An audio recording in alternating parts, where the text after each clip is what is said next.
বেলাল শক্তি নাই, দেহের মধ্যে শক্তি নাই, মুখে শুধু ঠোঁটে উচ্চারণ করতেন। আবু জাহেল মনে করল বেলাল মনে হয় লাতুজ্জামানাতকে রব বলে মনে করে নিয়েছে, মেনে নিয়েছে। আবু জাহেল নিজের কানটা বেলালের ঠোঁটের গোড়ায় লাগায় দিছে। মনে করতেছে বেলাল মনে হয় এই কষ্টে যন্ত্রণায় লাতুজ্জামানাতকেই মনে হয় রব বলে মনে করে নিয়েছে। আল্লাহ সুবহানাহু ওয়া তাআলা তিনি তার পরিচয় তুলে ধরেছেন কোরআনুল কারীমের মধ্যে। প্রত্যেকটা মানুষ তার পরিচয় দেয়, কারোর সাথে সাক্ষাৎ হলে, দেখা হলে তার পরিচয় দেয়, সাক্ষাৎ হওয়ার পর তার পরিচয় ডিটেলসগুলো বর্ণনা করে। আল্লাহ সুবহানাহু ওয়া তাআলা কোরআনুল কারীমের মধ্যে, কোরআনুল কারীমের মধ্যে যে সমস্ত জায়গাগুলোতে আল্লাহ তার পরিচয় দিয়েছেন মানুষের নিকট ওপেন করার জন্যে, মানুষের নিকট প্রকাশ করেছেন তার পরিচয়। এই সমস্ত সূরাগুলির মধ্যে একটি সূরা সবচেয়ে বেশি গ্রহণযোগ্য এবং কার্যকরী আল্লাহ সুবহানাহু ওয়া তাআলা দিয়েছেন। একটি মজার বিষয় হচ্ছে এই যে আল্লাহ সুবহানাহু ওয়া তাআলা যেখানে তার পরিচয় দিয়েছেন যে আয়াতে, কোরআনুল কারীমের মধ্যে সেই আয়াতগুলি হচ্ছে সবচেয়ে বেশি দামি। সুবহানাল্লাহি ওয়া বিহামদিহি, সবচেয়ে বেশি দামি হচ্ছে সে আয়াতগুলি যে আয়াতে আল্লাহ পাক রব্বুল আলামিন তিনি তার পরিচয় দিয়েছেন। আল্লাহ রব্বুল আলামিন কোরআনুল কারীমের মধ্যে তিনি তার পরিচয় দিয়েছেন। যেখানে আল্লাহ রব্বুল আলামিন তার পরিচয় দিয়েছেন সেই সূরাগুলো দামি হয়ে গিয়েছে, আয়াতগুলোর দাম অনেক বেশি, অনেক বেশি, অনেক বেশি। আয়াতুল কুরসির কথা যদি আমরা বলি তাহলে তার দাম কত বেশি আল্লাহ রব্বুল আলামিন বলেছেন। মুহাম্মদ রাসূলুল্লাহ সাল্লাল্লাহু আলাইহি ওয়াসাল্লাম তিনি ইরশাদ করেছেন, কেউ যদি ফরজ নামাজের পর যদি আয়াতুল কুরসি যদি তেলাওয়াত করে, ওই ব্যক্তির মাঝখানে আর জান্নাতের মাঝখানে একটাই রাস্তা বাকি থাকে, তা হচ্ছে মৃত্যু। সুবহানাল্লাহ। অর্থাৎ সেই ব্যক্তি মারা যাবে, মারা যাওয়ার সাথে সাথে সে জান্নাতে চলে যাবে। হুজুর বলেছেন কেউ যদি সূরা আয়াতুল কুরসি যদি তেলাওয়াত করে, ওই ব্যক্তি সেই দিন কোনো দুর্ঘটনায় মারা যাবে না, কোনো জিন তার উপর আসর করতে পারে না, কোনো বদজিন তার উপর আসর করতে পারে না, অকস্মিক মৃত্যু তার নিকট আসতে পারে না। যেখানে আল্লাহ তাআলা তার পরিচয় দিয়েছেন সে জায়গার দাম, সে আয়াতের দাম, সেই সূরার দাম কোরআনুল কারীমের মধ্যে সবচেয়ে বেশি, সবচেয়ে বেশি, সবচেয়ে বেশি। এইবার আল্লাহ রব্বুল আলামিন তার পরিচয় দিলেন, ছোট্ট একটা সূরার মধ্যে তার পরিচয় দিলেন। আল্লাহ বড় সূরায় তার পরিচয় দিতে পারতেন, কিন্তু বড় কোন সূরায় আল্লাহ রব্বুল আলামিন তার পরিচয় দিলেন না। কারণ জানে আমার যে বান্দাগুলি সবাই তো হাফেজ হবে না, আলেম হবে না, আমার যে বান্দাগুলি সবাই তো মুফতি মুহাদ্দিস হবে না, আমার বান্দাগুলি সবাই তো জ্ঞান অর্জন করতে পারবে না। আমার বান্দার মধ্য থেকে কেউ রিক্সা চালক থাকবে, শ্রমিক থাকবে, মজুর থাকবে, খেতে কামারে কাজ করবে, সারাটা জীবন জমিনে ফসলে ফলাবে, আর আল্লাহর গোলামি করবে, আল্লাহর ইবাদত করবে। এই জন্য রব্বুল আলামিন বড় সূরায় তার পরিচয় দিলেন না, ছোট্ট একটা সূরার মধ্যে তার পরিচয় ডিটেলস তিনি দিলেন। দিয়ে দেওয়ার পরে যাতে করে দিলেন, এই জন্য দিলেন যাতে করে মানুষ এই সূরা তেলাওয়াত করতে পারে এবং বুঝতে পারে এবং চিনতে পারে তার রবকে, তার মালিককে, তার স্রষ্টাকে, তার রবকে, যাতে করে আল্লাহর বান্দা যাতে এটা বুঝতে পারে। এই জন্য ছোট্ট একটা সূরার মধ্যে রব্বুল আলামিন তার পরিচয় দিলেন। সূরাতুর নাম সূরাতুল ইখলাস। আমার সাথে সকলে পড়ুন, আউযু বিল্লাহি মিনাশ শাইতানির রাজীম, বিসমিল্লাহির রাহমানির রাহিম। কুল হুয়াল্লাহু আহাদ, আল্লাহুস সামাদ, লাম ইয়ালিদ ওয়া লাম ইউলাদ ওয়া লাম ইয়াকুল লাহু কুফুয়ান আহাদ। আল্লাহ রাব্বুল আলামিন তার পরিচয় দিলেন, রব্বুল আলামিন তার পরিচয় দিলেন, হে নবী আপনি বলুন, কুল আপনি বলুন কুল হুয়াল্লাহু আহাদ, আল্লাহ এক, একক, লা শারীক, তার কোনো শরীক নাই, তিনি একমাত্র একজন। আমাদের রব কয়জন? জোরে বলতে হবে, আমাদের রব কয়জন? একজন, এক আল্লাহ ছাড়া আমাদের আর কোনো রব নাই। এটার নাম হচ্ছে ঈমান, এটার নাম হচ্ছে বিশ্বাস যে এক আল্লাহ ছাড়া দ্বিতীয়ত আমাদের আর কোনো রব নাই, আর কোনো স্রষ্টা নাই, আর কোনো মালিক নাই, আর কোনো রিজিক দাতা নাই, আর কোনো বিধান দাতা নাই। বিশ্বাস করা যাবে তো ইনশাআল্লাহ? এটাই হচ্ছে ঈমান। যদি এই বিশ্বাস যদি আপনি করতে পারেন যে এক আল্লাহ ছাড়া আর আমাদের কোনো রব নাই, কোনো ইলাহ নাই, যদি এই বিশ্বাস যদি আমাদের হয়, তাহলে আমাদেরকে জান্নাতে যাওয়ার রাস্তা থেকে আর কেউ আটকাতে পারবে না ইনশাআল্লাহ। আমার বন্ধুগণ, আমাদের বিশ্বাস হচ্ছে আমরা যখন কালেমা পড়েছি লা ইলাহা ইল্লাল্লাহ, কালেমা পড়ার সাথে সাথে আমাদের ঈমান, আমাদের বিশ্বাস এক আল্লাহর প্রতি ঈমান এসেছে জমিনে। কেউ তিনজনকে রব মানে, কেউ দুইজনকে মানে, কেউ একজনকে মানে। আবার কোন কোন জাতি ৩৩ কোটি দেবতাকে রব হিসাবে মনে করে, কিন্তু আমরা একজনকে মানি, একজনকে মানি, যিনি আসমান এবং জমিনের রব, সবকিছুর রব, যিনি সবকিছুর মালিক, যিনি আসমান বানিয়েছেন, জমিন সৃষ্টি করেছেন, সব কিছু যিনি বানিয়েছেন, আমরা একমাত্র তাকেই রব বলে মনে করি। তাছাড়া আর কেউ রব না, সকলেই মাখলুক। এই পৃথিবীর যত ধর্ম আছে, যত ধর্মগ্রন্থ আছে, রব যাদেরকে বানিয়ে বসেছে সকলেই মাখলুক, সকলেই মাখলুক। একজন স্রষ্টা, একমাত্র আল্লাহ। আল্লাহ ছাড়া দ্বিতীয়ত আর কোনো স্রষ্টা নাই, আর কোনো স্রষ্টা নাই। যা আমরা দেখতেছি সব মাখলুক। এই জন্য আমাদের তাবলীগের সাথী ভাইরা বলেন, আমরা দু চোখে যা দেখি এবং যা না দেখি, আমাদের দৃষ্টিতে এবং দৃষ্টির বাইরে যা আছে, আল্লাহ ছাড়া সব মাখলুক, কেউ স্রষ্টা নয়, সকলেই মাখলুক, সকলেই মাখলুক। একমাত্র স্রষ্টা যিনি আল্লাহ। আমার ভাইরা, একমাত্র মালিক আল্লাহ রাব্বুল আলামিন। সে আল্লাহ তার পরিচয় কোরআনুল কারীমে দিলেন। নবী হে আপনি বলুন কুল হুয়াল্লাহু আহাদ। নবী আপনি বলুন আল্লাহ একজন, আল্লাহ একজন। আমরা যখন ওযু করি, ওযু করার পর আমরা যখন আকাশের দিকে তাকিয়ে শাহাদাত আঙ্গুল আকাশের দিকে উত্তোলন করি, উত্তোলন করার পর সাক্ষ্য দিই আশহাদু আল্লা ইলাহা ইল্লাল্লাহু ওয়া আশহাদু আন্না মুহাম্মাদান আবদুহু ওয়া রাসূলুহু। আমরা সাক্ষ্য দিই যে আমরা সাক্ষ্য দিচ্ছি আল্লাহ ছাড়া আর কোনো ইলাহ নাই। আমরা সাক্ষ্য দিচ্ছি হযরত মুহাম্মদ মুস্তাফা সাল্লাল্লাহু আলাইহি ওয়াসাল্লাম আল্লাহ তাআলার বান্দা এবং রাসূল। আমরা কালেমা শাহাদাত করে সাক্ষ্য দিলাম। আল্লাহ নবী সাল্লাল্লাহু আলাইহি ওয়াসাল্লাম বলেছেন, কেউ যদি ওযু করার পরে যদি আকাশের দিকে তাকিয়ে শাহাদাত আঙ্গুল উত্তোলন করে যদি কেউ যদি কালেমায় শাহাদাত তেলাওয়াত করে, রাসূলুল্লাহ বলেছেন তার জন্য জান্নাতের ৮টা দরজা রব্বুল আলামিন খুলে দেন।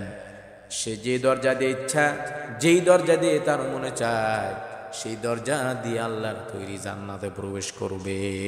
সুবহানাল্লাহ। কত দামি কথা, আল্লাহু আকবার।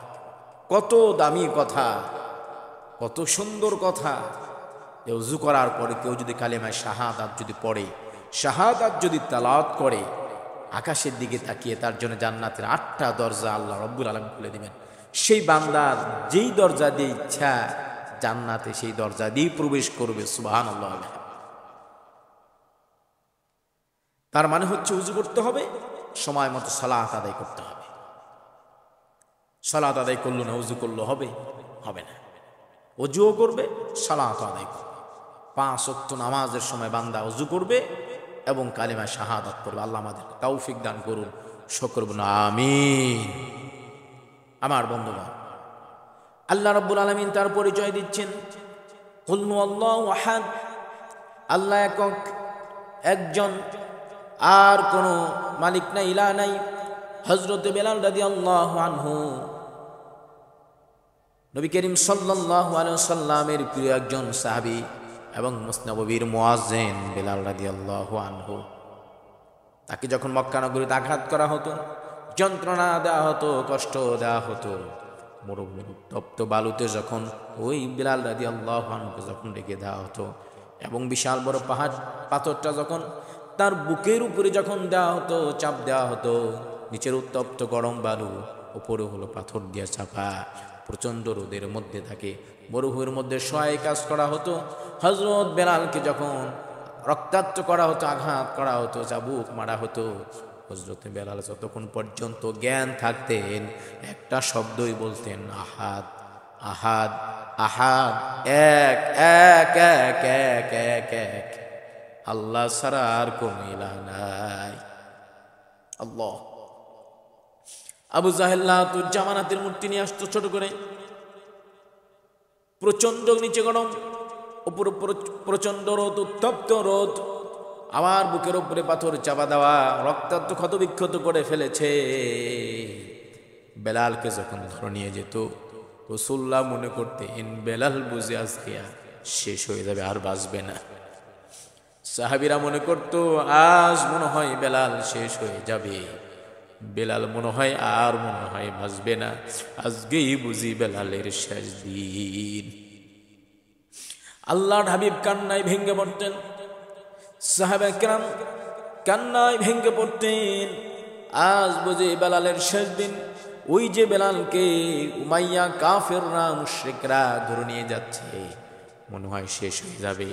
পিটাতে পিটাতে পিটাতে বেলালের শক্তি যখন শেষ হয়ে যেত, আওয়াজ যখন ক্ষীণ হয়ে যেত, লাত উজ্জা মানাতের মূর্তি নিয়ে এসে বেলালের মুখের কাছে দাঁড়াতো, বলতো বেলাল একবার বলো লাত তোমার রব, উজ্জা তোমার রব, মানাত তোমার মালিক। হযরত বেলাল শক্তি নাই, দেহের মধ্যে শক্তি নাই, মুখে শুধু ঠোঁটে উচ্চারণ করতেন। আবু জাহেল মনে করল বেলাল মনে হয় লাতুজ্জামানাতকে রব বলে মনে করে নিয়েছে, মেনে নিয়েছে। আবু জাহেল নিজের কানটা বেলালের ঠোঁটের গোড়ায় লাগায় দিছে, মনে করতেছে বেলাল মনে হয় এই কষ্টে যন্ত্রণায় লাতুজ্জামানাতকেই মনে হয় রব বলে মনে করে নিয়েছে। এটাই মনে হয় হযরত বেলাল মনে হয় করেছে। এই ভেবে আবু জাহেল হযরত বেলাল রাদিয়াল্লাহু আনহুর কানে নিজের মুখটা নিয়ে গিয়েছে। বেলালও শক্তি নাই, নিঃসঙ্গ, শক্তি নাই, নিঃস্ব হয়ে পড়ে আছে নিতর একটা দেহ, ঠোঁট দুটা শুধু লড়তেছে। আর সেই কান যখন বেলালের কানের গোড়ায় অর্থাৎ মুখের গোড়ায় নিয়ে গিয়েছে আবু জাহেল, বেলাল বলতেছে আহাদ আহাদ আহাদ আহাদ, আল্লাহ এক, আল্লাহ এক, আল্লাহ এক, আল্লাহ এক, আল্লাহ একজন, এক আল্লাহ ছাড়া আর কোন ইলাহ নাই, এক আল্লাহ ছাড়া আর কোন রব নাই, এক আল্লাহ ছাড়া আর কোন মালিক নাই, এক আল্লাহ ছাড়া আর কোন স্রষ্টা নাই। আমার বন্ধুগণ, এটা হচ্ছে ঈমান। এই ঈমান যদি অর্জন করতে পারি, পৃথিবীতে আমাদেরকে কেউ আটকায় রাখতে পারবে না। এই ঈমান যদি আমাদের অর্জন হয়, তাহলে পৃথিবীতে আমরা সফল হব, ইনশাআল্লাহ সফল হব। বেলালের মতো ঈমান আনুন। রাসূলুল্লাহর মুয়াজ্জিন, যে মসজিদের ইমাম মুহাম্মদ রাসূলুল্লাহ সাল্লাল্লাহু আলাইহি ওয়াসাল্লাম, আজান দিবে কে? মানুষ আজকে মুয়াজ্জিন খোঁজে, কত ভালো ভালো স্মার্ট মুয়াজ্জিন খোঁজে, মাথায় লম্বা টুপি, গায়ের মধ্যে বড় জুব্বা, দেখতে বড় সুন্দর লাগে, স্মার্ট লাগে, হিরো হিরো লাগে। এমন মুয়াজ্জিন আজকে আমাদের মসজিদগুলোতে নিয়োগ দেওয়া হয়। দুর্ভাগ্য পোড়া কপাল, আমাদের মস্তিষ্ক নষ্ট হয়ে গেছে। সবচেয়ে তাকওয়া, ইসলামের জন্য সবচেয়ে বেশি যে রক্ত দিল, ইসলামের জন্য সবচেয়ে বেশি যে মার খেল, ইসলামের জন্য সবচেয়ে বেশি নিজের বডির থেকে রক্ত ঝরালো, ইসলামের জন্য সবচেয়ে বেশি যে কষ্ট ত্যাগ স্বীকার করলো, রাসূলুল্লাহ মদিনার মধ্যে বললেন বেলাল তুমি কোথায়, আজান দাও। ইসলামের জন্য তুমি অনেক কষ্ট স্বীকার করছো, ইসলামের জন্য তুমি অনেক ত্যাগ স্বীকার করছো, ইসলামের জন্য তুমি অনেক মার খেয়েছো, বেলাল আজকে আজান দাও। চিৎকার দিয়ে বলো যে চিৎকার তুমি দিতা মরুভূমির উত্তপ্ত বালুকাময় কঙ্করের প্রান্তরের উপরে শুয়া, কঙ্করের উপরে শুয়ে যে তুমি চিৎকার দিতা আহাদ আহাদ আহাদ, আজকে চিৎকার দিয়ে বল আল্লাহ এক, আল্লাহ এক, আল্লাহু আকবার, আল্লাহু আকবার। আল্লাহ মহান, আল্লাহ মহান, আল্লাহ মহান। আজকে চিৎকার দিয়ে বলো আশহাদু আল্লা ইলাহা ইল্লাল্লাহ, আশহাদু আন্না মুহাম্মাদার রাসূলুল্লাহ। আজকে চিৎকার দিয়ে বলো হাইয়া আলাস সালাহ, হাইয়া আলাস সালাহ, হাইয়া আলাল ফালাহ, হাইয়া আলাল ফালাহ। আল্লাহু আকবার, আল্লাহু আকবার, লা ইলাহা ইল্লাল্লাহ। আজকে চিৎকার দিয়ে বলো সেদিন দক্ষিণ আওয়াজে বলেছো, তুমি মনে করেছো তোমার আওয়াজগুলি বুঝি কেউ শোনে নাই? তোমারে কাফের মুশরিকরা তোমারে ঘেরাও করে রাখছে, তুমি মনে করেছো তোমার আওয়াজ কেউ শুনতে পায় নাই? তুমি মনে করছো মরুভূমির উত্তপ্ত কঙ্করময় কঙ্করের উপরে তুমি শুয়ে আছো প্রচন্ড রোদ ওপরে, তুমি জাহাদ আহাদ দেখেছ? আবু জাহেলরাও শুনতে পায় নাই, যখন কান লাগিয়েছে শুনতে পেয়েছে।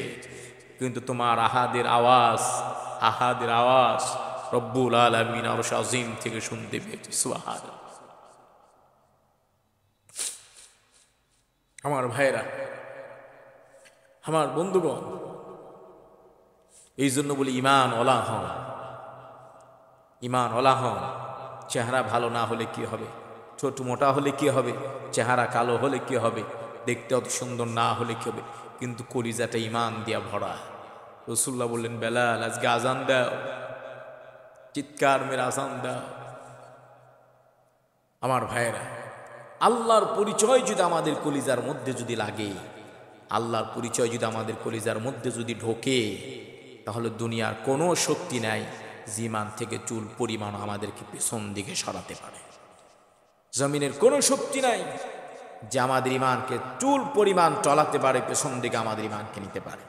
এই জন্য বলি আল্লাহর উপর আস্থায় অবিচল হন। আমার বন্ধুগণ, যেই কথা বলছিলাম, আল্লাহ সুবহানাহু ওয়া তাআলা তিনি তার পরিচয় দিচ্ছেন, কুল হুয়াল্লাহু আহাদ। হে নবী আপনি বলুন আল্লাহ এক, আল্লাহ একক, লা শারীক, তার কোনো শরীক নাই। আল্লাহুস সামাদ, তিনি বেনিয়াস, তিনি চিরনির্মুখাপেক্ষী, তিনি কারো কোনো পরোয়া করেন না, তিনি কারো কোনো ধার ধারেন না, তিনি কাউকে কোনো পরোয়া করেন না। তিনি যা করতে চান তিনি তাই করেন, তিনি যা করতে ইচ্ছা করেন তিনি তাই করেন, তিনি যা করতে মনে চান তিনি তাই করেন। আল্লাহর শক্তিতে বাধা দেওয়ার মতো কেউ নাই। আল্লাহর কাউকে প্রয়োজন পড়ে না, আল্লাহর কারো দরকার হয় না। আল্লাহ কোনো কাজ করবেন, এই যে বিল্ডিং তৈরি করা হয়, এই বিল্ডিংয়ের মধ্যে রড একজনের কাছে আনতে হয়, সিমেন্ট একজনের কাছে আনতে হয়, মিস্ত্রি লাগে, বালি লাগে, পানি লাগে, বিভিন্ন জিনিস এই জায়গায় লাগে, বিভিন্ন জায়গা থেকে বিভিন্ন কোম্পানি থেকে নিয়ে আসা হয়, তারপর একটা বিল্ডিং দাঁড় করানো হয়। কিন্তু আমার ভাইয়ের, আমার বন্ধুগণ, আল্লাহ রাব্বুল আলামিন আল্লাহুস সামাদ, তিনি চিরনির্মুখাপেক্ষী। তিনি কোনো কাজ যখন করতে চান, কোনো কাজ যখন আঞ্জাম দিতে চান, কোনো কিছুর প্রয়োজন হয় না, কোনো কিছুর দরকার পড়ে না, শুধু বলেন হও, হয়ে যায়। আল্লাহ রাব্বুল আলামিন কোরআন কারীমে ঘোষণা করলেন, ইন্নামা আমরুহু ইযা আরাদা শাইআন আন ইয়াকুলা লাহু কুন ফায়াকুন। আল্লাহ শুধু বলেন হও, শুধু বলেন হও, বলতে দেরি হতে দেরি হয় না, বলার সাথে সাথে সব কিছু হয়ে যায়। আল্লাহর শক্তি এত বিশাল, এত পাওয়ার, সুপার পাওয়ার, সুপারেন্টেন্ট পাওয়ার, যে আল্লাহ সুবহানাহু ওয়া তাআলার অন্য কিছু প্রয়োজন পড়ে না। আল্লাহুস সামাদ, তিনি বেনিয়াস, চিরনির্মুখাপেক্ষী, সকল থেকে তিনি মুখ ফিরিয়ে নিয়েছেন, কারো শক্তির তার কোনো প্রয়োজন পড়ে না। আল্লাহু আকবার, সুবহানাল্লাহি ওয়া বিহামদিহি। আমার আল্লাহ কত শক্তিশালী, আমার রব কত শক্তিশালী, আমার মালিক কত শক্তিশালী, তার কোনো প্রয়োজন পড়ে না। এইবার রব্বুল আলামিন তার পরিচয় দিচ্ছেন, লাম ইয়ালিদ ওয়ালাম ইউলাদ ওয়ালাম ইয়াকুন লাহু কুফুওয়ান আহাদ। আল্লাহ তার পরিচয় দিচ্ছেন লাম ইয়ালিদ, তিনি কাউকে জন্ম দেননি, ওয়ালাম ইউলাদ, তিনিও কারো কাছ থেকে জন্ম নেন নাই, ওয়ালাম ইয়াকুল লাহু কুফুয়ান আহাদ, আর তার সমকক্ষ আর কেউ নাই। আমার ভাইরা, ছোট্ট সূরা সূরাতুল ইখলাস কেউ যদি বুঝে শুনে পড়ে, দিল দিয়ে পড়ে, তাহলে রব্বুল আলামিনের পরিচয় পেয়ে যাবে। এই পৃথিবীতে যারা নিজেদেরকে রব বানিয়েছে, মানুষকে রব বানিয়েছে, যারা রব বানিয়েছে, এরা কারো কাছ থেকে জন্ম নিয়েছে, কাউকে জন্ম দিয়েছে, কারো কাছ থেকে জন্ম নিয়েছে, কাউকে জন্ম দিয়েছে। কিন্তু আমার রব, আমার আল্লাহ, একমাত্র আল্লাহ। পৃথিবীর অন্য কোনো জাতির সাথে মেলে না, অন্য কোনো ধর্মের সাথে মেলে না, অন্য কোনো স্রষ্টার সাথে মেলে না, অন্য কোনো দায়িত্বশীলদের সাথে মেলে না। আমার রব কাউকে জন্ম দেন নাই, তিনিও কারো কাছ থেকে জন্ম নেন নাই। এছাড়া যত ধর্ম আছে পৃথিবীতে, সমস্ত ধর্মে যাদেরকে খোদা বানিয়েছে, কারো না কারো কাছ থেকে জন্ম নিয়েছে, কারো না কাউকে জন্ম দিয়েছে। ঠিক কিনা জোরে বলেন? কিন্তু আল্লাহ কি কারো কাছ থেকে জন্ম নিয়েছেন? না। আল্লাহ কি কাউকে জন্ম দিয়েছেন? না, তিনি কাউকে জন্ম দেন নাই, কারো কাছ থেকে জন্ম তিনি নেন নাই। একক, একমাত্র, একচ্ছত্র আসমান এবং জমিনের মালিক। এইবার সেই মালিক বলছেন, কুল্লু মান আলাইহা ফান ওয়া ইয়াবকা ওয়াজহু রাব্বিকা যুল জালালি ওয়াল ইকরাম। আল্লাহ বলেন, সেই আল্লাহ সব কিছুর মালিক, তিনি সব কিছু ধ্বংস করবেন, ফানা ফানা করবেন, শেষ করে দেবেন, সব কিছু ধ্বংস করবেন। ওয়া ইয়াবকা ওয়াজহু রাব্বিকা যুল জালালি ওয়াল ইকরাম। একমাত্র আমার রব, আপনার রব, আমার মালিক, আপনার মালিক, আপনার স্রষ্টা, আমার স্রষ্টা, আমরা গোলাম, তিনি মালিক। সেই রব একমাত্র বেঁচে থাকবেন, একমাত্র থাকবেন, একমাত্র থাকবেন। জমিনের আর কেউ থাকবে না, সব ধ্বংস হয়ে যাবে। আমার বন্ধুগণ, নাস্তিকরা বলে দেয়ার ইজ নো গড, রব বলতে কোনো কিছু নাই, স্রষ্টা বলতে কেউ নাই। এই জমিনের যা কিছু আমরা দেখছি, প্রাকৃতিক নিয়ম, প্রাকৃতিক নিয়মে সব কিছু ঘটতেছে, হয়ে যাচ্ছে। সূর্য উঠতেছে, আলো দিতেছে, চাঁদ উঠতেছে, তারকা উঠতেছে, যার যার নিয়মে চলতেছে। স্রষ্টা বলতে কেউ নাই। একজন মুফাসসিরের কাছে এই কথা বলা হলো, স্রষ্টা বলতে কেউ নাই, রব বলতে কেউ নাই। হুজুর তাকে কাছে ডাকলেন, আমার কাছে আসেন। নাস্তিক তার কাছে এলো, আসার পরে তিনি বললেন, আপনি বলেন স্রষ্টা বলতে কেউ নাই? বলে, হ্যাঁ বলি। বলে, কেন নাই? বলে, সব কিছুর প্রাকৃতিক নিয়মে চলতেছে, প্রাকৃতিক নিয়মে চলতেছে, এই জায়গায় সব কিছু চলতেছে, এমনি চলতেছে, কোনো স্রষ্টা নাই, কোনো মালিক নাই, যার যার গতিতে সে চলতেছে। এইবার হুজুর ডাক দেবেন, আমার কাছে আসো। আসার পরে বললেন, শোনো, তুমি কি কিছু বিশ্বাস করো না? বলে, না, রবকে বিশ্বাস করি না। বলে, তো এমন কিছু পৃথিবীতে জিনিস আছে যা তুমি দেখো না, কিন্তু বিশ্বাস করো, মেনে নাও। বলে, না, আমি বিশ্বাস করি না, যা দেখি না বিশ্বাস করি না। এবার হুজুর বললেন, তুমি কি তোমার বাবার বিয়ে দেখেছো? বলে, না, দেখি নাই। তোমার মায়ের বিয়ে দেখছো? বলে, তাও দেখি নাই। বলে, এই যে তোমার বাবা, এই যে তোমার বাবা, কে বললো? বলে, দাদা বলেছে। বলে, দাদি বলেছে। বলে, এইটা যে তোমার বাবা, কে বলেছে? বলে, আমার মা বলেছে। বলে, এইটা যে তোমার মা, এটা কে বলেছে? বলে, আমার বাবা বলেছে এটা। বলে, তুমি তোমার বাবা মায়ের বিয়ে দেখলে না, তারপরেও, না দেখার পরেও তুমি বিশ্বাস করেছো যে এইটা তোমার বাবা, এটা তোমার মা। তাহলে তোমার বাবা কি সত্যবাদী? গ্যারান্টি দিতে পারবে? তোমার বাবা কি সবচেয়ে সত্যবাদী? গ্যারান্টি দিতে পারবে নাকি? বলে, পারবো না। বলে, তোমার মা সবচেয়ে সত্যবাদী, গ্যারান্টি দিতে পারবে নাকি? বলে, না, তাও দিতে পারবো না। দিতে না পারো তাহলে শোনো, তোমার মা সবচেয়ে সত্যবাদী, এটার গ্যারান্টি যদি দিতে না পারো, তোমার বাবা সবচেয়ে সত্যবাদী, এটার গ্যারান্টি যদি দিতে না পারো, আমি এমন একজন মানুষের কথা বলতেছি, এমন একজন মানুষের কথা বলতেছি, 63 বছর জীবনে তিনি হায়াত পেয়েছেন, একটা দিনের জন্য, একটা মুহূর্তের জন্য, একটা সেকেন্ডের জন্য, 63 বছর জিন্দেগিতে যিনি মিথ্যা বলেন নাই, তিনি কে? মুহাম্মদুর রাসূলুল্লাহ সাল্লাল্লাহু আলাইহি ওয়াসাল্লাম 63টা বছর জীবনে হায়াত পেয়েছেন। সত্যবাদী কাফেররা তাকে দিয়েছে, মুশরিকরা দিয়েছে। মক্কার মুশরিকরা মুহাম্মদুর রাসূলুল্লাহকে সত্যবাদী দিয়েছে। মক্কার মুশরিক যারা, তারা সত্যবাদী দিয়েছে মুহাম্মদুর রাসূলুল্লাহকে। তাহলে সেই মুহাম্মদ বলেছেন আল্লাহ এক, সুবহানাল্লাহ। সে মুহাম্মদ রাসূলুল্লাহ জান্নাত দেখেছেন, জাহান্নাম দেখেছেন, লৌহ কলম আরশ কুরসি ভ্রমণ করেছেন, আল্লাহর সাথে কথা বলেছেন। সে রাসূল বলেছেন আল্লাহ এক, আল্লাহ একক।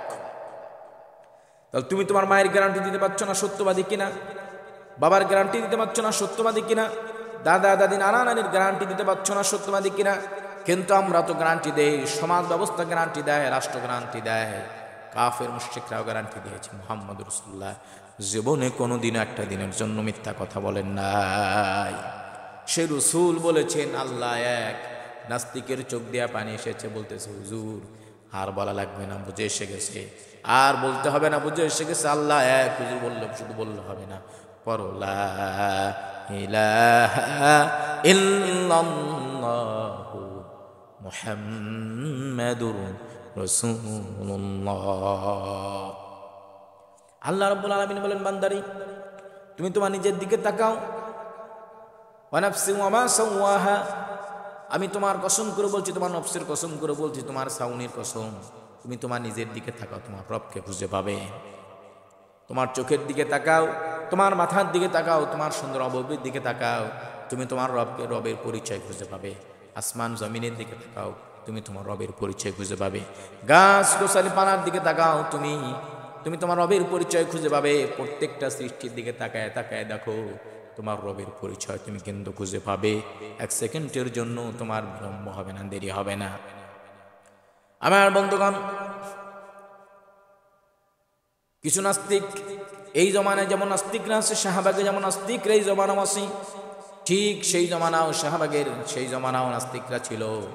ইমামে আজম নোমান ইবনে সাবিত রাহমাতুল্লাহি আলাইহি, বড় ইমামে আবু হানিফা, যার আসল নাম হচ্ছে নোমান ইবনে সাবিত, ইমাম আবু হানিফা রাহমাতুল্লাহি আলাইহির জমানা নাস্তিকদের একটা দল আল্লাহ রাব্বুল আলামিনকে অস্বীকার করে বসলো, বলল আল্লাহ বলতে কেউ নাই, জমিন এমনি এমনি হচ্ছে। এখন যেমন নাস্তিকরা বলে, ঠিক সেই জমানাও নাস্তিকরাই কথা বলেছে, আল্লাহ বলতে কেউ নাই।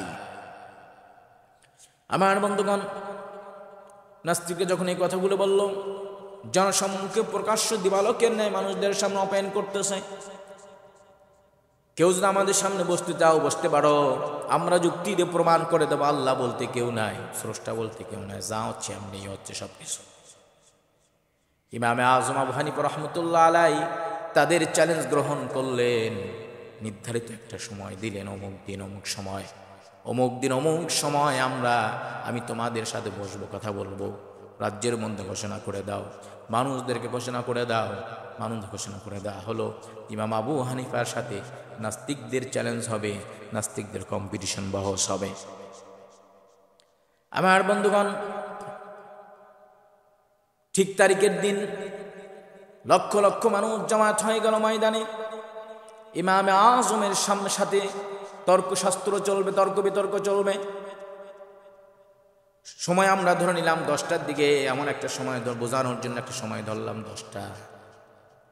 হাজার হাজার লক্ষ লক্ষ মানুষ উপস্থিত হয়ে গেছে ময়দানে। নাস্তিকরাও সময় মতো স্টেজে এসে উপস্থিত হয়ে গেছে। ইমামে আজমের সাথে তর্ক বিতর্ক চলবে। তর্ক বিতর্ক হচ্ছে আল্লাহ সেনা নাই। যদি ইমামে আজম হেরে যান, তাহলে ইমামে আজম তাদেরটা মেনে নেবেন। আর যদি নাস্তিকরা যদি পরাজয় বরণ করে, নাস্তিকরা তার কথা, ইমাম আবু হানিফার কথা মেনে নেবে। এই হলো ফলাফল। যদি ইমামে আজম হেরে যান, নাস্তিকদের কথা মেনে নেবে। আর যদি ইমাম জিতে যান, তার নাস্তিকরা ইমামের কথাই মেনে নেবে। এই হলো চূড়ান্ত ফয়সালা হবে। 10টার সময় লোক সমাগম হয়ে গেল, নাস্তিক স্টেজে অবস্থান করছে। 10:10 বেজে গেল, ইমামে আজম আবু হানিফা আসার কোনো সুযোগ পেলেন না, আসলেন না। লোকেরা বলাবলি করতেছে, দেখা দিয়ে করতেছে, আরে এত বড় একজন ইমাম ওয়াদা খেলাপ করে। নাস্তিকরা বারবার বলতেছে, এত বড় একজন মানুষ, ভালো মানুষ মনে করেছিলাম, কিন্তু ওয়াদা খেলাপ করে। 10 মিনিট পার হয়ে গেল, 20 মিনিট পার হয়ে গেল, ইমামে আজম আবু হানিফা রহমতুল্লাহি আলাইহি তিনি আসলেন না। নাস্তিকদের চেহারা আর গরম হয়ে গেল, বিগড়িয়ে গেল। যে মোল্লারে তো খুব ভালো মনে করছিলাম, কিন্তু মোল্লারে দেখতেছে এখন ওয়াদা খেলাপ করে, ওয়াদা ঠিক রাখতে পারে না, ওয়াদা নষ্ট করে মোল্লায়। ঘন্টা পার হয়ে গেল, এখন ইমাম আবু হানিফা আসার কোনো নামগন্ধও নাই। লোকেরা বিরক্ত হয়ে গেল। আমরা যাকে সবচেয়ে জমিনের আল্লাহওয়ালা, কুফানগরীতে সবচেয়ে যাকে আল্লাহওয়ালা মনে করেছি, ভালো মানুষ মনে করেছি, এই লোকটা ওয়াদা খেলাপ করে। 11টা বেজে গেল, 11টা বেজে পার হয়ে 12টা বেজে গেল, প্রচণ্ড রোদ উঠে গেছে, মানুষ সব বিরক্ত হয়ে যাচ্ছে। নাস্তিকরা রাগে খালি ফুসতেছে কি করবে না করবে। 12টার দিকে দেখা গেল যে একজন ব্যক্তি ঠান্ডা মাথায় সুন্দর মেজাজে, উৎফুল্ল মেজাজে সুন্দর করে হেঁটে আসতেছে। যারা তাকে চেনে, সেই জমানাতে ফেসবুক, টেলিভিশন, পত্রপত্রিকা ছিল না, দেখলেই চেনা যাবে। যারা তাকে চেনে ওনারা দেখে বললেন, আমাদের দৃঢ় বিশ্বাস এখন যিনি আসছেন ইমামে আজম আবু হানিফা, সুবহানাল্লাহি ওয়া বিহামদিহি। ইমামে আজম আবু হানিফা স্টেজের কাছে চলে আসলেন। নাস্তিকরা রাগে চেহারা লাল হয়ে গেছে, এত বড় ইমাম কিছু বলতেও পারে না, সহ্য করতেও পারতেছে না। রাগে বলল, ইমাম সাহেব, আপনি প্রথম ওয়াদা খেলাপ করেছেন, এতগুলি মানুষকে কষ্ট দিয়েছেন, যন্ত্রণা দিয়েছেন, আপনার শানে এটা মানায় না, আপনার শানে, আপনার মর্যাদা এটা যায় না। দীর্ঘক্ষণ যাবত এতগুলি মানুষকে আপনি কষ্ট দিয়েছেন। ইমামে আজম আবু হানিফা রহমতুল্লাহ আলাইহি বললেন, আমি কেন দেরি করে আসলাম এটা কি জিজ্ঞেস করবেন না? আমি কেন দেরি করে আসলাম এই কথাটা কি জিজ্ঞেস করবেন না? বলে, কেন দেরি করে আসছেন? বলে, অবশ্যই তো কারণ আছে। বলে, এতগুলি মানুষকে বসায় রেখে আপনার এমন কি প্রয়োজন, এমন কি কারণ? কেউ কে মারা গেছে? বলে, না, আমার কেউ মারা যায় নাই। বলে, কেউ কি জমিনে ভূমিষ্ঠ হয়েছে, এসেছে? বলে, না, তাও না। বলে, বাড়িতে কি কোনো মেহমান আসছে? বলে, না, তাও না। বলে, তাহলে কারণটা কি? বলে, কারণ হলো এই, আমি যে সময় নিয়ে আমার বাড়ি থেকে বের হয়েছি, এই সময়ে এখানে, অর্থাৎ 10টার আগেই, সময় হওয়ার আগেই আমি এখানে পৌঁছানোর কথা, কিন্তু প্রতিমধ্যে দেরি হয়ে গেছে। বলে, কেন দেরি হলো, কারণটা কি? বলে, কারণ আমি তো জানি আমার রাস্তায় এই জায়গায় কোনো নদী নাই, খাল নাই, বিল নাই, কিন্তু আমি যখন ঘর থেকে বের হলাম তখন দেখতে পেলাম যে আমার রাস্তার মধ্যে হঠাৎ করে নদী হয়ে গেল। নাস্তিকরা বলতেছে, পাগল নাকি আপনি? মরুভূমি আবার নদী হয় কিভাবে? মরুভূমিতে নদী তৈরি হয় কিভাবে? তো অসম্ভব ব্যাপার, মিথ্যা কথা। বলে, এখানেই তো শেষ না। বলে, এমনি এমনি নদী হয়ে গেল। বলে, এরপরে দেখতে পেলাম হঠাৎ করে কোত্থেকে একটা বীজ আসলো, জমিনে পড়লো, সেকেন্ডের মধ্যে ঘাস হয়ে গেল। ঘাস হয়ে বিশাল বড় মোটা একটা ঘাস পরিণত হয়ে গেল। নাস্তিকরা বলতেছে, এতক্ষণ যা বলছেন একটু বিশ্বাস করছে, এখন আর বিশ্বাস করছি না। অন্য যে নাস্তিকরা দেশের বাইরে থেকে যারা এসেছে, বিভিন্ন দেশ থেকে যারা এসেছে বহস করার কথা, তারা বলতেছে, এই পাগলের সাথে কি আমাদেরকে বহসে মানায়? এমন একজন পাগলকে তোমরা দাওয়াত দিয়েছো বহস করার জন্য? ভালো মানুষকে আর কুফানগরীতে আর কি কেউ ছিল না যার সাথে আমরা আলোচনা করতে পারি, কথা বলতে পারি? ইমামে আজম বললেন, এখনো শেষ হয় না, আমারটা আরো বাকি আছে। বলে, কি বাকি আছে? বলে, হঠাৎ করে দেখলাম একটা কুড়াল আসলো। কুড়াল এসে নিজে নিজেই একা একাই গাছ কাটতেছে। গাছ কাটতেছে, গাছ কাটা হয়ে গেল, কুড়াল জায়গার মধ্যে চলে গেল। হঠাৎ করে দেখলাম কোত্থেকে যেন একটা করাত আসলো। করাত এসে নিজে নিজে গাছ ফাটতেছে। গাছ ফাড়া শেষ হয়ে গেল, নিজেই তক্তা বানালো। তক্তা বানানো শেষ হয়ে গেল। হঠাৎ করে দেখতে পেলাম কোত্থেকে যেন একটা হাতুড় চলে আসলো, আবার কিছু পেরেকও চলে আসলো। হাতুড় নিজে অটোমেটিক পেরেক দিয়া নৌকা তৈরি করে ফেললো। আমি সেই নৌকায় চিন্তা করলাম, যেহেতু নৌকা হয়ে গেছে তার মানে আমার রাস্তা সহজ, পার হওয়াটা সহজ। আমি নৌকায় বসলাম, নৌকা মাঝি ছাড়া একা একাই রাস্তা পার হয়ে গেল। নাস্তিকরা বলল, সর্বনাশ, জীবনে অনেক মিথ্যা কথা শুনছি, কিন্তু এমন মিথ্যা কথা আর আমি কোনোদিনও শুনি নাই। ইমামে আজম বললেন, আমার কথাটা কি তোমাদের কাছে মিথ্যা মনে হচ্ছে? বলে, হ্যাঁ। লোকগুলোকে জিজ্ঞেস করে, আমি জীবনে কোনোদিন মিথ্যা কথা বলেছি? বলে, না, কোনোদিন মিথ্যা কথা আপনি বলেন নাই। আপনি সমাজের মধ্যে একজন আমানতদার ব্যবসায়ী, একজন ভালো সফল ব্যবসায়ী, আমানতদার ব্যবসায়ী, আপনি কোনোদিনও মিথ্যা কথা বলেন নাই। তাহলে আমি আজকে মিথ্যা কথা বলবো কেন? বলে, না, এটা মিথ্যা ছাড়া অন্য কিছুই হতে পারে না, চূড়ান্ত পর্যায়ের মিথ্যা কথা এটা। ইমাম আজম বললেন,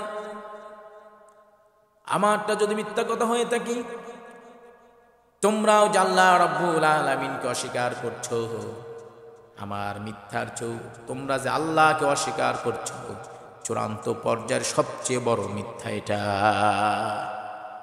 বলে কেমনে, কিভাবে সম্ভব? বলে তুমি যে ঘটনা বানিয়ে বলেছ, নাস্তিকরা বলতেছে তুমি যে ঘটনা বানিয়ে বলেছ পুরা ঘটনাটাই একটা মিথ্যা বানোয়াট সাজানো। বলে কেন? বলে অসম্ভব ব্যাপার, না কাটলে কোনোদিনও নদী হয় না, যখন কাটা হয় তখন নদী হয়। কেউ যদি খাল খনন করে তখন নদী হয়, খাল খনন না করলে নদী হয় না। এবং গাছ লাগানো লাগে, কোনো ব্যক্তি হয়তো গাছ লাগায় তখনই গাছ হয়, আস্তে আস্তে বড় হয়। এবং কোরাল দিয়ে নিজে কাটতে পারে না, কোনো ব্যক্তি কাটে, কোনো ব্যক্তি কাটে এটাকে। এবং একা একা করার দিয়া গাছ ঠুন করতে পারে না, দুই দিকে দুইজন ধরে এরপর আস্তে আস্তে করার দিয়ে গাছকে ভাড়া হয়।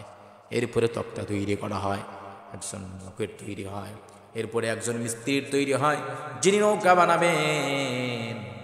ইমামে আজম বলে আমি তো এই কথাটাই বলতেছি যে একটা নদী যদি মালিক ছাড়া না হতে পারে, একটা নদী যদি কোনো অভিভাবক ছাড়া না হতে পারে, একটা গাছ যদি অঙ্কুরিত বানানো যদি একজন মালিক না লাগালে না হতে পারে, কোরাল যদি নিজে নিজে না চলতে পারে কেউ তাওরে চালায়, কোরাল যদি নিজে নিজে না চলতে পারে কেউ তাওরে চালায়, নৌকা যদি নিজে নিজে না হতে পারে একজন মিস্ত্রির প্রয়োজন হয়। 7 আসমান 7 জমিন সব কিছু আল্লাহ রাব্বুল আলামিন বানিয়েছেন, সব কিছু আল্লাহ রাব্বুল আলামিন। 7 আসমান 7 জমিন যা দেখছি এবং দেখতে পাচ্ছি না সব কিছু কোনো না কোনো মালিক তো অবশ্যই আছে, যে মালিক সব কিছু নিয়ন্ত্রণ করেছেন, এমনি হয়ে যায় না। সুবহানাল্লাহ সুবহানাল্লাহ সুবহানাল্লাহ, আল্লাহু আকবার। ইমামে আজম এমন একটা যুক্তি দিলেন, বহস শুরু হওয়ার আগে বহস শেষ হয়ে গেছে, মুহূর্তের মধ্যে সমস্ত নাস্তিকদের চেহারাগুলি লাল বর্ণের আগে ছিল এখন কালো হয়ে গেছে, চেহারা নিজ দিকে হয়ে গেছে, ধরা পড়ে গেছে।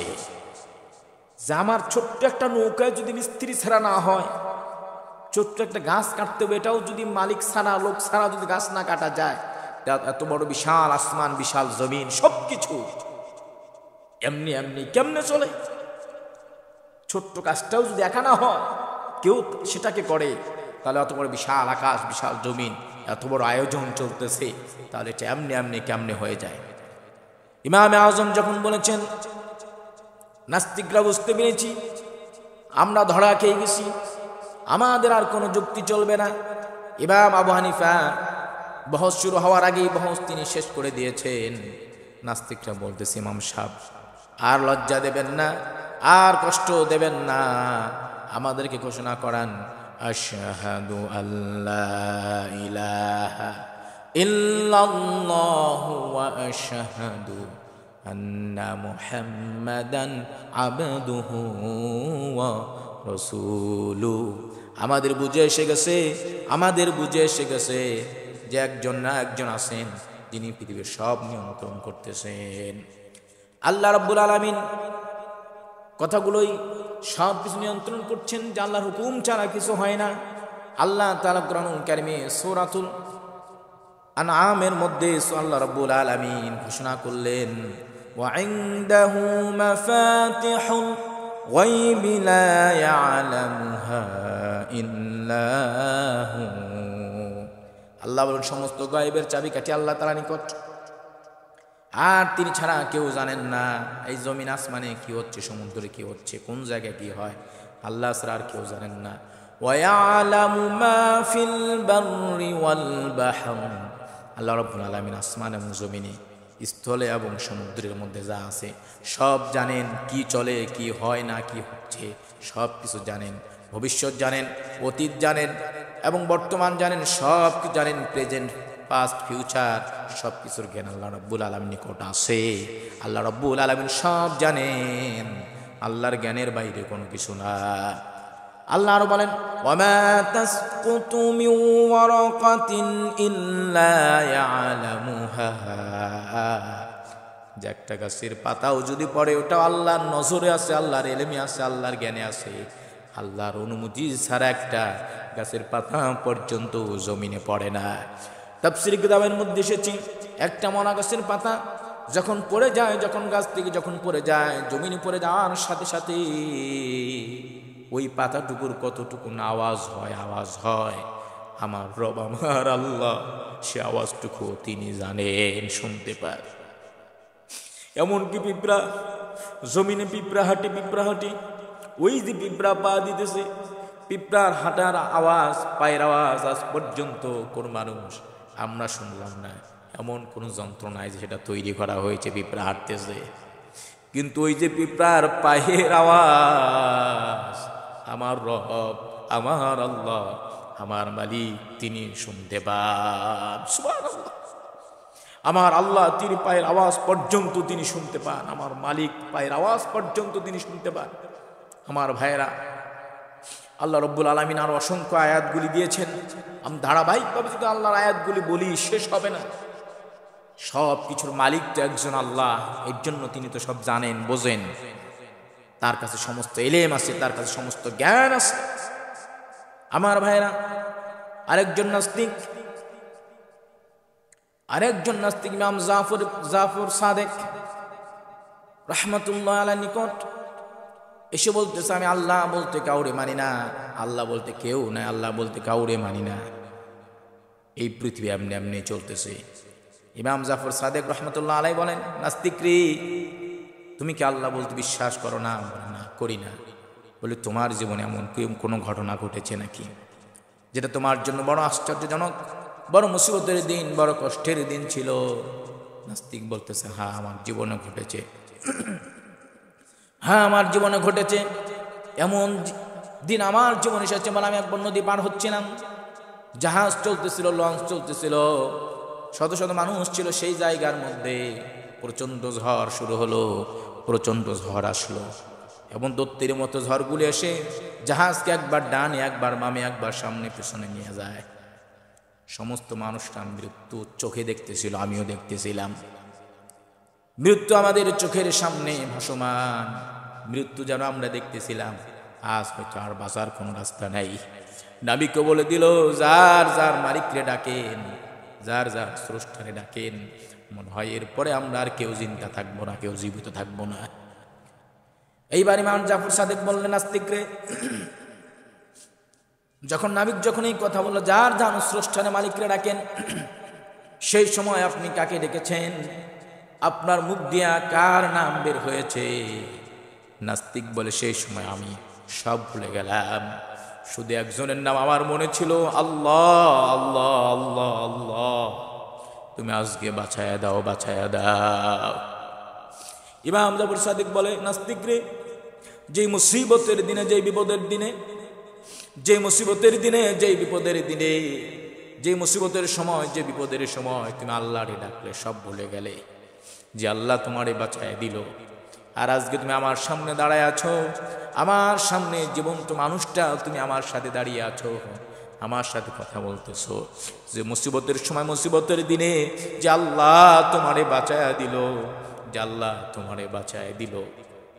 নাস্তিক রে, কেমনে তুমি সেই আল্লাহরে ভুলে গেলা? কিভাবে তুমি সে আল্লাহরে ভুলে গেলা? ইমাম জাফর সাদিক যখন এই কথাগুলো বলছিলেন, আমাদের মতো মানুষ না, ভালো মানুষ, আল্লাহওয়ালা মানুষ, তিনি যখন এই কথাগুলো যখন বলছিলেন, নাস্তিকের গাল বেয়ে টপ টপ টপ টপ করে দাঁড়িয়ে ভিজে ভিজে কি করতেছিল, জমিনে পানিগুলা পড়তেছিল। কান্নার হিসকির আওয়াজ ইমাম জাফর শুনতে পেয়েছেন। এবার নাস্তিক বললেন, হুজুর বুঝি নাই, ভুল হয়ে গেছে, এভাবে কখনো চিন্তা করি নাই, এভাবে কখনো ভাবি নাই। ইমাম জাফর সাদিক বললেন, আমার কাছে ভুল বলে লাভ নাই, যিনি তোমাকে বানিয়েছেন, যিনি তোমার মালিক, যিনি তোমার স্রষ্টা, যিনি তোমার আল্লাহ, সে আল্লাহর কাছে মাপ চাও, তওবা করো, কালেমা পড়ো, রব্বুল আলামিন তোমার পিছনের জিন্দেগির গুনাহগুলি মাফ করে দিবেন। আমার ভাইয়েরা, আল্লাহর পরিচয় যখন কোনো বান্দা পেয়ে যায়, আল্লাহর পরিচয় যখন কোনো বান্দার সামনে তুলে ধরা হয়, তখন ওই বান্দার চোখ দিয়া পানিগুলা টলমল করতে থাকে। যখন আল্লাহর পরিচয় পেয়ে যায়, আর বান্দা যখন আল্লাহর পরিচয় পেয়ে যায়, তখন বান্দার দুনিয়ার মহব্বত, স্ত্রীর মহব্বত, ছেলে মেয়ের মহব্বত, সম্পদের মহব্বত, টাকা পয়সার মহব্বত, বাড়ি গাড়ির মহব্বত, কোনো কিছুই বান্দার আটকাতে পারে না। তখন মন চায় জানটা কেমনে দেওয়া যায়, আল্লাহর কাছে কেমনে যাওয়া যায়, কিভাবে আল্লাহর কাছে পৌঁছায় যায়। আমার বন্ধুগণ বলছেন আল্লাহর পরিচয় সহজ ভাষায়, কুল হুয়াল্লাহু আহাদ, আল্লাহ এক, আল্লাহুস সামাদ, আল্লাহ বেনিয়াস, চিরনির্মুখ ব্যক্তি, তিনি কারো ধার ধারেন না, কারো পরোয়া করেন না। লাম ইয়ালিদ, তিনি কাউকে জন্ম দেন নাই। ওয়ালাম ইউলাদ, তিনিও কারো কাছ থেকে জন্ম নেন নাই। ওয়ালাম ইয়াকুল লাহু কুফুয়ান আহাদ, তার সমকক্ষ কেউ নাই, কেউ নাই, কেউ নাই, কেউ নাই। এটা যদি মনে প্রাণ বিশ্বাস করতে পারেন, আল্লাহ রাব্বুল আলামিন জান্নাতের মালিক বানাবেন। সাহাবীদেরকে জিহাদের ময়দানে পাঠিয়েছেন। একজন সাহাবী ইমামতি করছেন, মসজিদের মধ্যে ইমামতি করতে গিয়া মাগরিব সূরা ইখলাস পড়ে, ইশা সূরা ইখলাস পড়ে, ফজর সূরা ইখলাস পড়ে, জোহর আসর পড়ে, কিন্তু মুসল্লিরা তো বোঝে না, মুসল্লিরা তো জানে না যে তিনিও জোহর আসর সূরা ইখলাস পড়েন। সব সময় শুধু সূরা ইখলাস তেলাওয়াত করেন, সব সময় শুধু সূরা ইখলাস তেলাওয়াত করেন। সুবহানাল্লাহ, সুবহানাল্লাহ। মুসল্লিরা জিজ্ঞাসা করলো, আপনি কি আর কোনো সূরা পারেন না? তিনি বলল, পারি। আর সূরা ইখলাস পড়েন, বারবার আমরা শুধু সূরা ইখলাস শুনতেছি। মুসল্লিরা নিষেধ করলো, হুজুর অন্য সূরাগুলো একটু পড়েন, যাতে আমাদের আর একটু বেশি ভালো লাগে।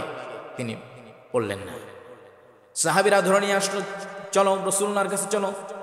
রাসূলুল্লাহর কাছে আসলেন, আসার পর বললেন, ইয়া রাসূলুল্লাহ, এমন ইমাম দিয়েছেন আপনি, যে ইমাম মাগরিব সূরা ইখলাস, ফজর সূরা ইখলাস, ইশা সূরা ইখলাস তেলাওয়াত করে, বাদ দেয় না কখনো। জোহর আসর পরে কিন্তু আমরা শুনতে পাই না, বারবার এক সূরা তেলাওয়াত করে।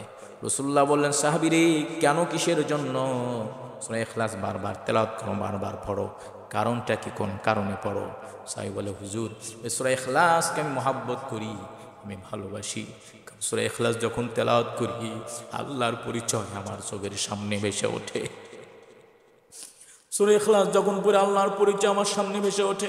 আল্লাহ এক, আল্লাহ বেনিয়াস, তিনি কাউকে জন্ম দেন নাই, কারো কাছে জন্ম নেন নাই, তার সমান কেউ নাই। এই মহব্বত আমি অন্য সূরা পড়তে চাই, কিন্তু সূরা ইখলাসের মহব্বত আমার মুখ দিয়া বের করে দেয়। শুধু আমি সূরা ইখলাস না পড়ে আমার তৃপ্তি লাগে না, নামাজে আমার ভালো লাগে না। আল্লাহর হাবিব বললেন, সাহাবীরে, সূরা ইখলাসকে এতটা মহব্বত করেছো, এতটা ভালোবেসেছো, এই মহব্বত তোমাকে জান্নাত পর্যন্ত সূরা ইখলাস পৌঁছায় দিবে। সুবহানাল্লাহ, সুবহানাল্লাহ, সুবহানাল্লাহ। সূরা ইখলাস তোমাকে জান্নাত পর্যন্ত পৌঁছায় দেবে। আমার ভাইরা, ছোট্ট সূরা কিন্তু অনেক দামি সূরা। রাসূলুল্লাহ বলেছেন, 3 বার তেলাওয়াত করলে এক পূর্ণ কোরআনুল কারীম খতম করার সওয়াব তার আমলনামায় দেওয়া হয়।